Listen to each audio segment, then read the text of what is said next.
Alam ko naman na that one, Naruto. Naruto anime, alam naman talaga nating lahat, diba guys? Pero ano nga ba talaga ang story or ano nga ba talaga yung reason bakit ginawa itong Naruto na to? Ano nga ba talaga yung fun nito? Ano ba talaga yung lesson nito sa atin? Lesson lang nito ay about kay Naruto na hindi siya tumigil kahit na imposible niya maabot yung pangarap niya, ay abutin natin yung mga pangarap natin sa buhay, ganun. Ganun eh, maabot natin yung pangarap natin, tumigil at hindi naman niya naabot yung pangarap niyang na magiging okay kundi talaga mag-aaral ng mabuti.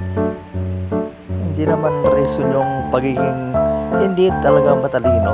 Kasi si Naruto hindi naman talaga magaling sa ACADS, pero naging Hokage siya yung naging isa sa pinakamalakas. Siya yung pinuno ng kanilang country dahil yun sa pagiging masipag niya.